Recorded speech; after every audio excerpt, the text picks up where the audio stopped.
mwongeye kugira ibihe byiza nshuti bakunzi ba Hirwa TV show. Nitwa Ineza Chantal, tugiye kuzajya tubana mu kiganiro none ni ikiganiro tuzajya tubagezaho amakuru yose agezweho haba imbere mu gihugu cyacu haba hanze y'igihugu. Icyo mbasaba mwebwe ni gukora share, subscribe na comment kugira ngo mutazajya mucikwa n'ibiganiro byacu. Umuhanzi Abimbola Oladokun wamamaye nka Bayin mu muziki wa Nigeria ndetse no muri Afrika muri rusange yatumiwe i Kigali mu gitaramo azahuriramo na Symphony Band. Iki gitaramo kizabera ahitwa Bugalo giteganyijwe ku itariki 12 Werurwe 2023. Byitezwe ko kizaririmbamo Bayin n'itsinda rya Symphony Band azaba afatanyije na DJ Tiger. Abinyujije ku mbuga nkoranyambaga akoresha, Bayin yaraherutse gutangaza ko agiye gukora ibitaramo bizenguruka Afurika y'Iburasirazuba mu minsi ishize. Akaba yari yarataramiye muri Tanzania. Bayin uzi mu ndirimbo nkata ari nayo ya mbere yamamayemo ni umusore w'imyaka 26 wamenyekanye cyane guhera mu mwaka wa 2020. Muri 2022 nibwo uyu musore wari watangiye asubiramo indirimbo nka Peru ya Fireboy, Joe ya Davido na Felony ya CK. Yaje gusura indirimbo ye yise African Beauty. Muri uyu mwaka yasinye muri sosiyete ya Marvin Records ya Don Jazz, ikaba isanzwe ibarizwamo abarimo nka Ira Star, Rema, Ruga n'abandi banyuranye. Hari igitaramo cy'itorero Inyamibwa ARG. Iki gitaramo kizaba ku itariki 19 z'ukwa gatatu kizabera Kigali Camp. Ni igitaramo kitezwe cyane nicyo gitaramo kiri gutrendinga cyane ku mbuga nkoranyambaga zo mu Rwanda. Reka tunyarukira none mu makuru y'ibyamamare bigiye bitandukanye. Akanyamuneza rwose ni kose kuri Mbabazi Shadia wamamaye nka Shadibu wamaze gutangaza ko atwite umwana wa gatatu. Akaba ari umwana wa Janot Manzi bamaze igihe bakundana. Umuhanzikazi Selena Gomez wo muri Leta Zunze Ubumwe za Amerika yasabye abantu kumworohera mu bihe bikomeye ari kunyuramo. Selena Gomez umaze iminsi ari kunyura mu bihe bitamworoheye yasabye abantu bamworohereza bakanamwereka urukundo muri ibi bihe avuga ko bimukomereye. Hashize iminsi mike umuhanzikazi Selena Gomez asezeye ku mbuga nkoranyambaga nyuma yo kwibasirwa n'umugore wa Justin Bieber wamuvuzeho amagambo atari meza, bikamutera kuvuga ko atabasha kwihanganira urwango yerekwa kuri izi mbuga nkoranyambaga. Ariyo mpamvu yasubije abantu bashinzwe kuzikoresha ko batabitariwe. Butera Knowless yibarutse umwana wa gatatu. Umuhanzikazi Butera Knowless n'umugabo Ishimwe Clark Clement bibarutse umwana wabo wa gatatu ariwe bita Ubuheture. Ishimwe Clement washinze Kina Music yahamirije Inyarwanda ku wa gatanu ku itariki 3 Werurwe 2023 ko amaze kwibaruka umwana wabo wa gatatu. Ku wa 4 Mutarama 2021 nibwo Knowless yabwiye Radio Rwanda ko hashize iminsi yibarutse umwana wa kabiri.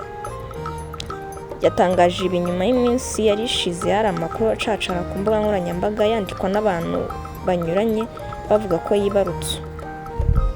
Ubwo Element yasohokaga muri Country Record, ndibaza ko benshi bibazaga ko hatabonekamo undi mu audio producer ukora umuziki uryoshye kuri uru rwego kandi wumva ko afite touch yihariye cyane kuva muri iriya studio. Producer Koze ndibaza ko ariwe uburi muri Country Records, gusa ndumva nawe tugiye kumwitega ibihambaye. Aje akazi. Iyi ndirimbo yitwa Amayoga by Kevin Scad na Koze. Cardi B yasize haruguru y'intege ze tatu ya Offset mu kwerekana urwamukunda. Bwiza yasohoye indi ndirimbo Painkiller izaba kuri album ye ya mbere. Umuhanzikazi Bwiza Emerance wazanye izina rya Bwiza ubarizwa muri Kiyaki Music ari kwitegura kumurikira abakunzi be album ye ya mbere. Diamond yakuyeho igihu cy'umwiryane ukunze kuvugwa hagati ye na Ali Kiba. Umuhanzi w'Umunyatanzania Diamond yagaragaje ko aryohewe n'indirimbo ya mugenzi we Ali Kiba yise Asali cyangwa se ubuki mu rurimi rw'Ikinyarwanda. Asali ni imwe mu ndirimbo Ali Kiba yerutse gushyira hanze. Diamond yagaragaje ko yishimiye yifashishije urubuga rwe rwa Instagram agaragaza ko iri mu zaharaye. Ubundi Diamond na Ali Kiba bakunzwe kuvuga ko kutumvikana ndetse bamwe bakunze kubafata nk'abakeba mu muziki nubwo batangiye kuwukora mu bisekuru bitandukanye. Prince Kid na Miss Elisa basezeranye mu mategeko. Kuwa 25 Mata 2022 Dieudonné Kagame Ishimwe uyobora Rwanda Inspiration Backup yateguraga Miss Rwanda yatawe muri yombi akurikiranweho ibyaha bifitanye isano n'ihohoterwa rishingiye ku gitsina byavugaga ko yakoreye abakobwa bitabiriye iri rushanwa mu bihe bitandukanye. Uyu mugabo ku wa 2 Ukuboza 2022 yagizwe umwere ndetse urukiko rutegeka ko ahita afungurwa. Icyo gihe umucamanza yavuze ko nta bimenyetso bifatika ubushinjacyaha bugaragaza ku byaha bimuregwa.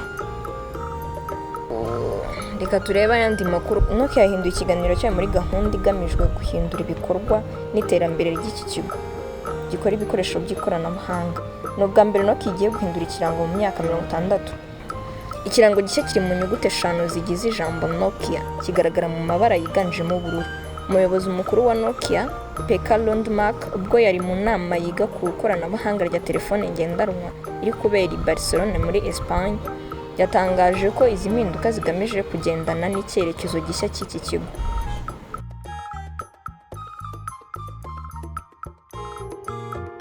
Ishusho Arts itegura ibihembo Rwanda International Movie Awards yagaragaje urutonde rurambuye rw'abakinnyi ba filime n'abandi bagira uruhare mu kuzitunganya.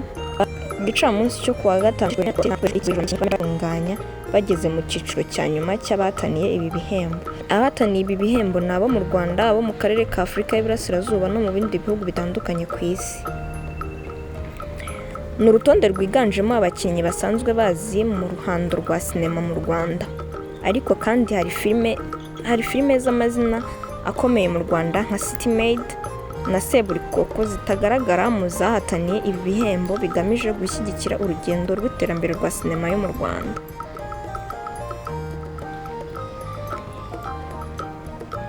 Icyiciro cy'abakinnyi b'abagore bakunzwe harimo Bahavu Jeannette uzwi nka Kami, Dusange Clenia uzwi nka Madede, Uwimpundu Sandrine uzwi nka Alphonsine, Ishimwe Sandra uzwi nka Nadia, Umutoni Salanda Olivia uzwi nka Salanda, Umutesi Kayonga Divine uzwi nka Tesi, Nyambo Jessica uzwi nka Nyambo, Byozo Nshuti Miley uzwi nka Fiona, Rwibutso Pertina uzwi nka Lydia, Inkindi Aisha uzwi nka Aisha. Icyiciro cy'umukinnyi w'umugabo ukunzwe harimo Rusine Patrick uzwi nka Rusine, Benimana Ramadan uzwi nka Bamenya, Mugisha Emmanuel uzwi nka Kibonke, Mugisha James uzwi nka Mudenge, Niyitegeka Gratien uzwi nka Papa Sava, Uwihoreye Jean Bosco uzwi nka Ndimbati, Tuyisenge Valence uzwi nka Boss Rukundo, Kazungu Emmanuel uzwi nka Mitsutsu, Zahabu Francis uzwi nka Steve, Iradukunda Abu Baibra uzwi nka Prince.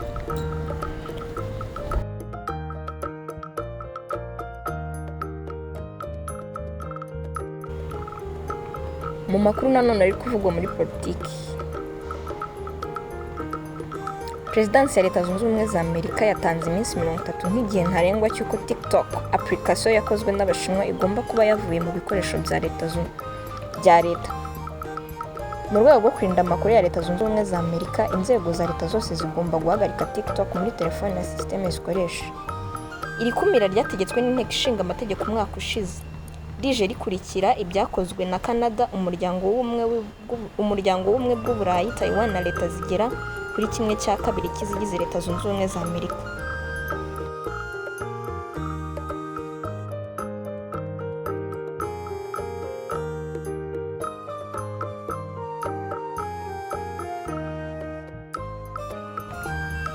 Perezida Emmanuel Macron uherutse gusura igihugu cya Congo ashobora kuba yabaye nka za nzozi mbi ku banyekongo, aho yabakuriye inzira ku murima akababwira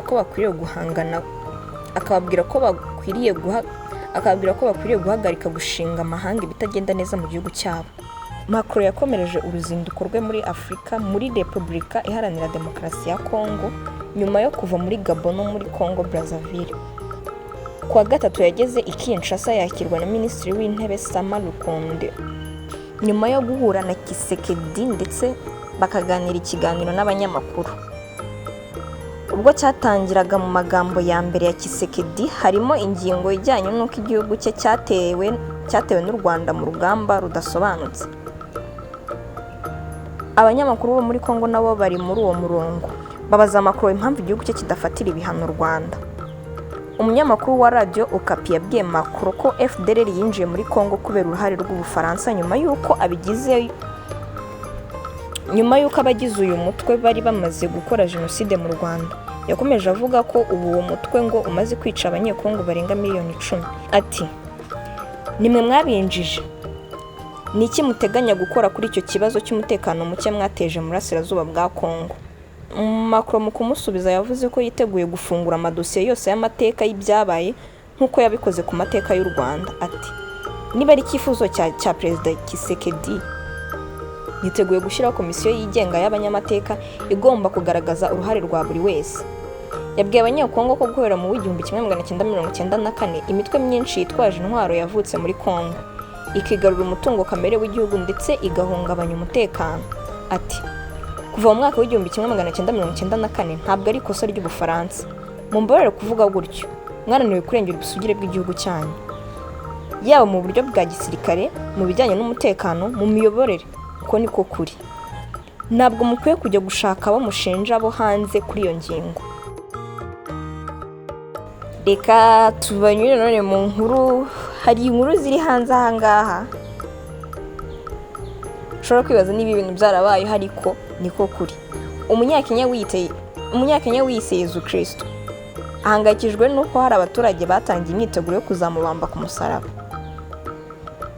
Abakristo bemera umunsi wa Pasika batangiye igihe cyo kwitegura kwizihiza umunsi mukuru bazazirikanaho kuzuka kwa Yezu Kristo. Ariko abo mu gihugu cya Kenya bo bari mu myiteguro yo kuzabamba ku musaraba umunyakenya wiyise Kristo kugira ngo bahinyuze niba ari Kristo w'ukuri cyangwa ari umunyabinyoma. Uyu mugabo ufite urusengero rwita Yerusalemu nshya yagaragaje ko afite impungenge z'umutekano kandi ko ubuzima bwe buri mu kaga kubera agatsiko k'abaturage mu gace ka Bungama bagiye kuzamubamba ku musaraba igihe cya Pasika bagamije kureba niba ibyo avuga ari ukuri koko. Abaturage bagaragaza ko biteguye kuzabamba Eliud Simiyo kugira ngo barebe ko azazuka nyuma y'iminsi 3 nk'uko Yesu Kristo uvugwa muri Bibiliya yazutse. Uyu mugabo ubu ngubu afite ubwoba bwo kubambwa ku musaraba kuko abazamubamba bagambiriye kumwica. Mu makuru y'imikino, kuwa kabiri nibwo ikipe ya REG yerekeje i Dakar muri Senegal aho igiye guhagararira u Rwanda mu mikino ya BAL Sahara Conference izatangira tariki 11 z'ukwa gatatu. REG yagiye iyobowe n'abatoza bayo ari bo Dean Murayi na Maxime Marius Mwiseneza ndetse n'abakinnyi 12. Ku musozo w'amakuru yacu reka tubagezeho indirimbo 10 za mbere ziri ku rutonde dukesha Inyarwanda zakinwe kandi zikanasabwa mu bitangazamakuru by'amajwi n'amashusho byo mu Rwanda. Chris is ku isonga ku ndirimbo yise Eden, Truth or Dare by Davis, Umutima w'umusirikare by Rocky Kimomo, Finsin Breeze na Fireman, Cerebra ya Bruce Melody, Umuhoza by Yago, Lika Store by Fifth Raya, Grateful by Medi, Reka Hashye by Neringabo, Iminsi myinshi by Dani Nanone, Boo and Bay ya Aline Sam. Mwakoze cyane kubana natwe, mbashishikariza gukora subscribe na share kugira ngo n'abandi batazajya bacikwa n'aya makuru. Murakoze, mugire ibihe byiza.